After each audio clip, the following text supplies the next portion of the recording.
Kami mendapatkan 2 data dari KPU pusat maupun KPU daerah DKI Jakarta yang saat ini datang.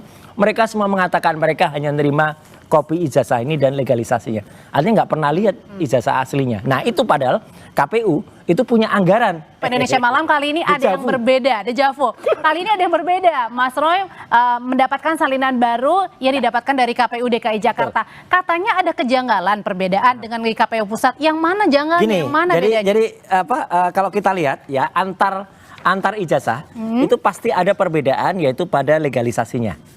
Ya gitu ya. Ini yang KPU pusat. Ya jadi artinya tadi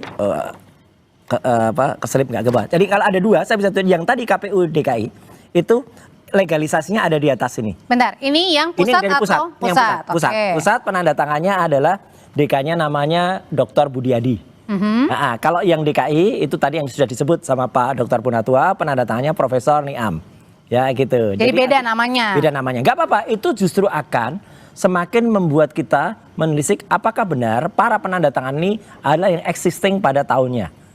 Gitu lah. Dan yang menarik adalah karena dulu sempat ada tuduhan dari salah seorang rekan kami bahwa itu sempat ijazah itu dibuat di UPP Universitas Pasar Pramuka dan itu tahunnya adalah 2010 atau 2012. Maka nanti yang Solo itu yang sangat-sangat berpengaruh. Apakah yang Solo itu sama dengan ini atau beda? Nah, jadi krusialnya tapi yang menarik gini, Mbak. Apapun itu 3 ijazah atau 2 ijazah yang sementara kami dapatkan ya itu adalah masing-masing sebenarnya adalah memiliki persamaan, semuanya adalah ijazah yang tidak identik dengan ijazah pembanding dari 3 temannya. Itu yang krusial karena berarti apa? Berarti ijazahnya insya Allah 99,9% palsu. Oke, jadi kita bahas dulu yang tadi perbedaan antara nama dekan yang menandatangani antara versi yang KPU Jakarta dengan pusat. Betul, kalau KPU Jakarta itu kan untuk dia Pilgub tahun 2012. Sementara yang pusat itu untuk Pilpres tahun 2014 dan 2019. Dan tidak apa-apa berarti artinya kalau perbedaan nggak apa-apa, kalau itu nggak apa-apa. Kalau itu masih oke. Cuman adalah kami juga mempertanyakan kenapa antar 2 KPU pusat dan KPU DKI itu melakukan penutupan terhadap beberapa informasi yang menurut kami ada 11 loh. Yang mana? Ini tanda tangan Pak Yakob itu ditutup.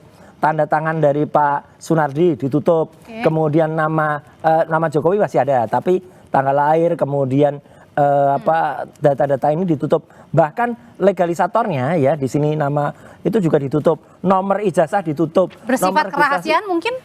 Itulah anehnya ya, karena ini semua sebenarnya tidak masuk di dalam Undang-Undang Keterbukaan Informasi Publik yang dikecualikan. Makanya kami pertanyakan. Ya, uji konsekuensinya. Ini kan nutup ini kan harus ada melalui satu proses namanya uji konsekuensi. Uji konsekuensinya mana? Jadi ini masih panjang nih, gitu prosesnya. Ya, jadi artinya ini semua masih harus dipertanyakan dan ini masih panjang ceritanya. Jadi artinya ini masih akan seru. Ini katanya dipertanyakan oleh kubu Roy Suryo CS. Kenapa tidak ada tanda tangannya? Kenapa tidak ada nomornya? Kenapa juga tidak ada? Apalagi tadi masuk tanda tangan, dan nama-nama yang ditutup yang sebenarnya itu tidak termasuk dalam data pribadi. Jawabannya? Pertama, itu yang harusnya menjawab KPU. Karena yang menutup KPU. Karena tentunya waktu diserahkan oleh Pak Jokowi saat pilkada maupun pilpres itu lengkap. Ya. Bahwa ini ditutup, apakah mungkin teman-teman KPU masih melihat bahwa ini adalah data pribadi yang tidak bisa dikeluarkan begitu saja. Tapi karena desakan dari teman-teman Pak Bang Roy CS, maka akhirnya diserahkan, tapi dengan catatan beberapa data pribadi ditutup. Itu kembali lagi asumsi ya. Jawaban lebih pasti adalah ditanyakan KPU. Tapi yang menarik di sini adalah bahwa selama ini tuduhan-tuduhan bahwa ijazah Pak Jokowi itu tidak pernah ada ya. Sekarang sudah terbantahkan. Dulu kan kalau nggak salah Mas Roy bilang bahwa informasi Bang Taufik nggak ada tuh ijazahnya, kopinya. Nyatanya ada semua. Udah didapatkan salinannya. Itu dan sekarang dibuktikan sendiri oleh Bang Roy CS bahwa ijazah itu ada di masing-masing KPU dan telah diserahkan jauh sebelumnya.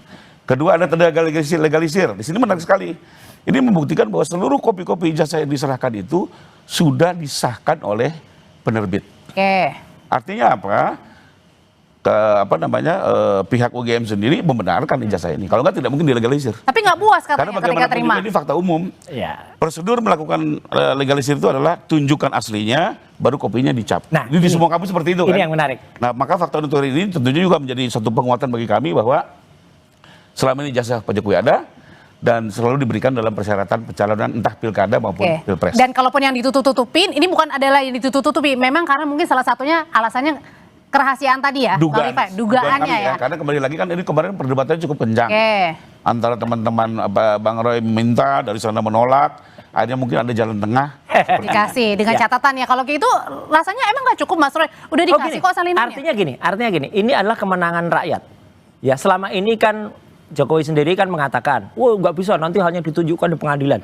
Sehingga sedemikian canggihnya, sedemikian sektinya atau sedemikian ampuhnya ijazah ini. Akhirnya inilah kemenangan kita. Kita berhasil mendapatkan kopi itu secara resmi ya. Jadi kalau ada termul-termul yang mengatakan tuh Roy Suryo CS Pak Bonatua dapatnya secara ilegal, legal. Nah ini satu yang lagi yang menarik. Ini mungkin bagus untuk kita semuanya dengan case ini. Kita akan perbaiki ya, atau kita akan protes ya kepada sistem pemilu berikutnya, Pilpres terutama.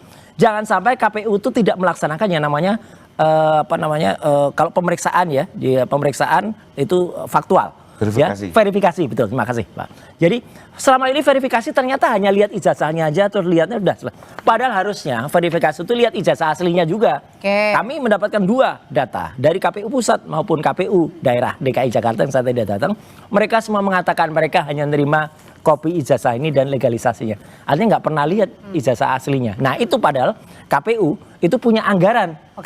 Punya anggaran untuk melakukan verifikasi aktual. Itu gitu masalah di KPU Mas Roy. Tapi kalau masalah di Mas Roy Suryo CS sebagai penuding ijazahnya Pak Jokowi ya palsu katanya ini. Berarti puas atau enggak dengan terima salinan dari KPU Jakarta? Kan ini baru salah 2. Belum yang di Surakarta. Salah 2 dari 8. Kami itu mengajukan 8 Oh surat. banyak banget. Banyak. Kami ilmiah kok. 8 itu adalah termasuk salah satunya KPU pusat. Itu pun ada 2. Ya tahun 2014 dan 2019. Yang sudah kami dapatkan ini 2019. Ada yang 2014. Nanti harus kita cek yang 2014 itu kayak apa. Apakah memang beda? Karena DK-nya beda. Apakah yang 2014 itu sama dengan 2012? Lah itu nggak boleh. Penggunaannya beda. Ya gitu. Ada yang di pos Solo. Karena itu 2 kali juga 2015 dan 2010. Jadi artinya ini adalah hasil dari doa restu dari masyarakat semua. Akhirnya kita memenangkan ini gitu loh, 2-0 ini gitu loh. Tapi nanti kita targetnya 8-0.